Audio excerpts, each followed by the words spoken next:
যুক্তরাষ্ট্র ও কানাডা সফর শেষে গতরাতে দেশে ফিরেছেন সেনাবাহিনী প্রধান জেনারেল ওয়াকারুজ্জামান। আন্তঃবাহিনী জনসংযোগ পরিদপ্তর আইএসপিআর থেকে পাঠানো এক সংবাদ বিজ্ঞপ্তিতে এ তথ্য জানানো হয়। দেশে বিভিন্ন অরাজক পরিস্থিতি সৃষ্টি হয়েছিল। বাংলাদেশের সেনাপ্রধান ফিরেছেন, বিদেশ সফরে গিয়েছিলেন তিনি। সফর সংক্ষিপ্ত করে তড়িঘড়ি করে তিনি ফিরে এসেছেন। ফিরতে না ফিরতেই বাংলাদেশে সেনাবাহিনীর অ্যাকশনও শুরু হয়ে গেছে। সালামু আলাইকুম। একটা সংক্ষিপ্ত সফর শেষে দেশে ফিরলেন সেনাপ্রধান ওয়াকারুজ্জামান। দেশে ফিরেই সেনাপ্রধানের করা অ্যাকশন। প্রিয় দর্শক শ্রোতা, কি সেই অ্যাকশন সামনে নিতে যাচ্ছে সেনাপ্রধান ওয়াকারুজ্জামান, তা জানতে চলেছেন আজকের এই ভিডিও থেকে। হ্যাঁ, খুবই গুরুত্বপূর্ণ হতে চলেছে। অনেকেই বলছে যে ইউনূস হটাও দেশ বাঁচাও, এবং এই যে স্লোগান, সেই স্লোগানের মধ্য দিয়ে গতকালকে একটি শেখ হাসিনার অডিও কল রেকর্ড ইতিমধ্যেই ফাঁস হয়ে গেছে, এবং সেইখানে তিনি যে কথাগুলো বলেছেন তা শুনলে আপনারা অবাক হবেন। যাই হোক, সেনাপ্রধান ওয়াকারুজ্জামান তিনি দেশে ফেরার পরে কি অ্যাকশনে যাচ্ছেন বিস্তারিত আগে দেখুন, তারপরে আমরা সেই শেখ হাসিনার বক্তব্য সম্পর্কে আপনাদের জানাবো। সেনাবাহিনী প্রধান ফিরেছেন, বিদেশ সফর সংক্ষিপ্ত করে তিনি তাড়াহুড়ো করে ফিরেছেন, এবং শোনা যাচ্ছে তিনি ঢাকা শাহজালাল আন্তর্জাতিক বিমানবন্দরে ল্যান্ড না করে তেজগাঁর যে বিমান ঘাঁটি সেখানে তার বিমান ল্যান্ড করেছে। কেন সেটা করলো সেটাও একটা অবাক করা তথ্য।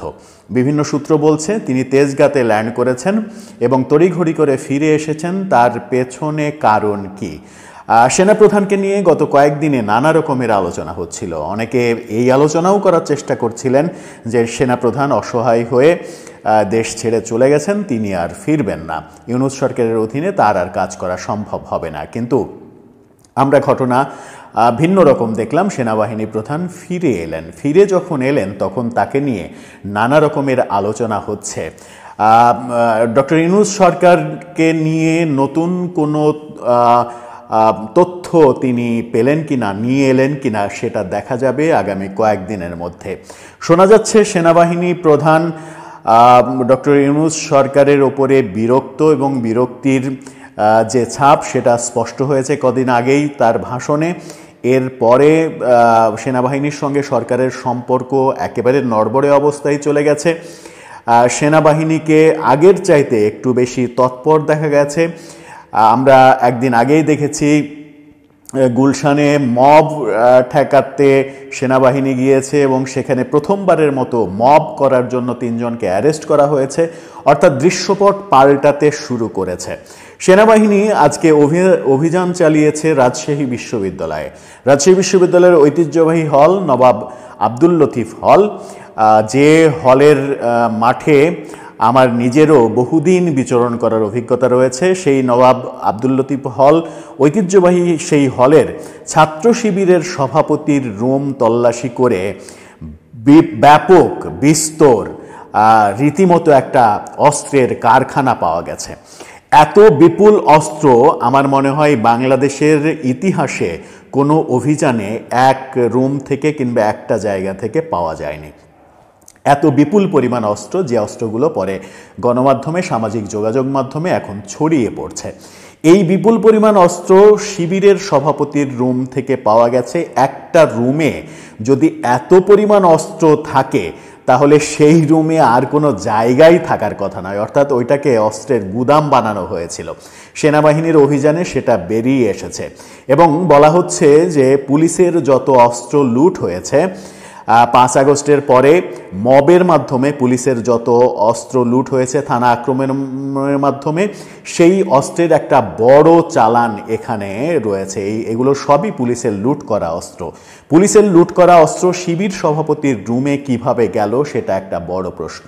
তাহলে কি পুলিশ কিংবা সেনাবাহিনী জানে না যে পুলিশের লুট করা অস্ত্রগুলো বাংলাদেশের কোথায় কোথায় রয়েছে?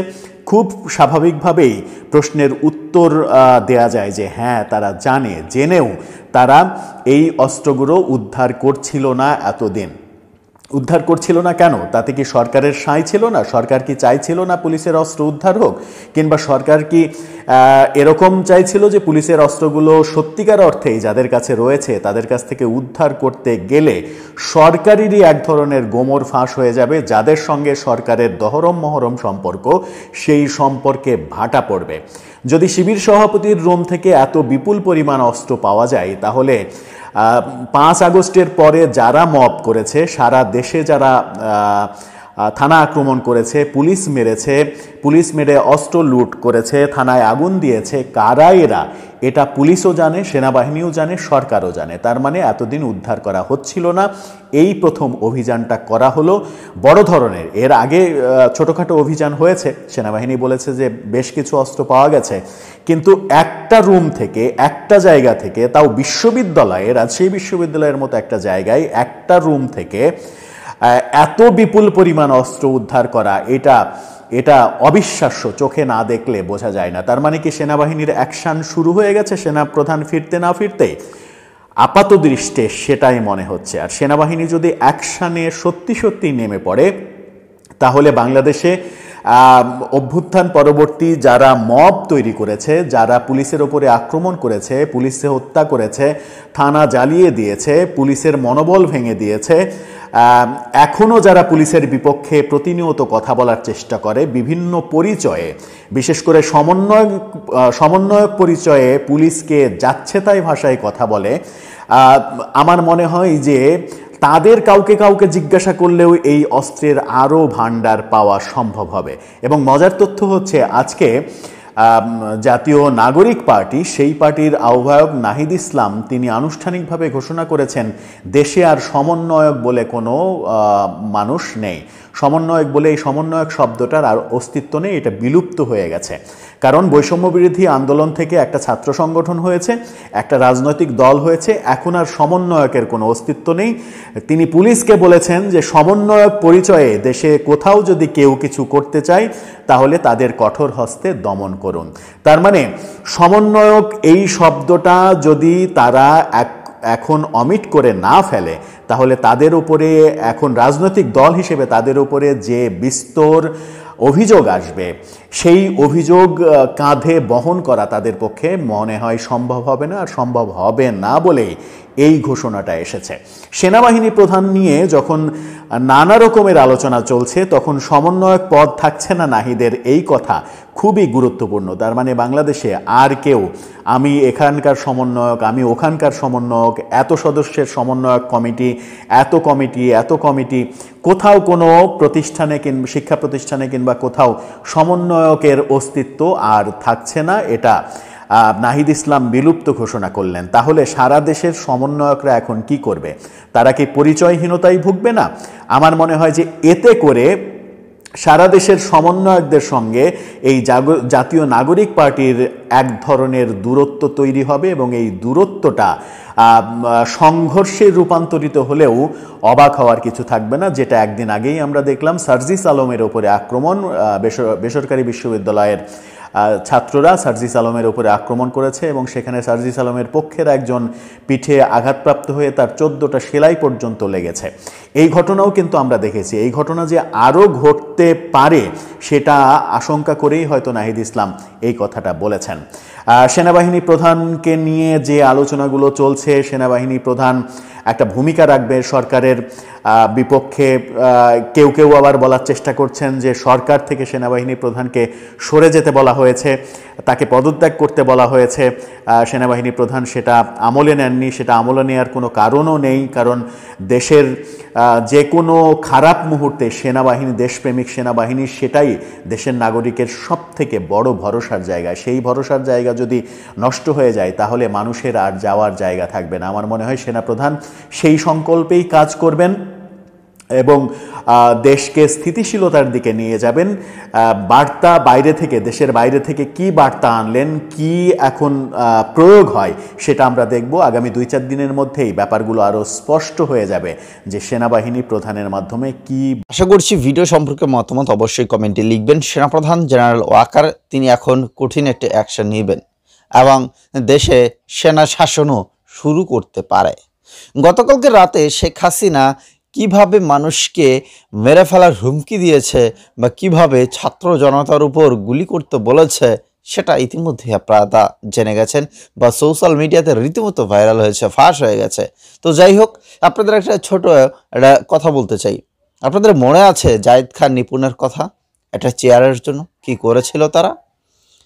বিশ্বের ইতিহাস তাদের মনে রাখবে, ইতিহাসে তাদের নাম থাকবে এটা চেয়ারের জন্য, জাস্ট এটি চলচ্চিত্র সমিতি, শিল্পী সমিতির ক্ষমতা লাভের জন্য তারা কি করেছিল। আর এইটা তো বাংলাদেশের প্রধানমন্ত্রীর জায়গা, ক্ষমতার জায়গা, উচ্চ পর্যায়ের জায়গা। তো সেই ক্ষমতার জন্য কে কতটুকু করতে পারে? ক্ষমতা যার তারই সব কিছু।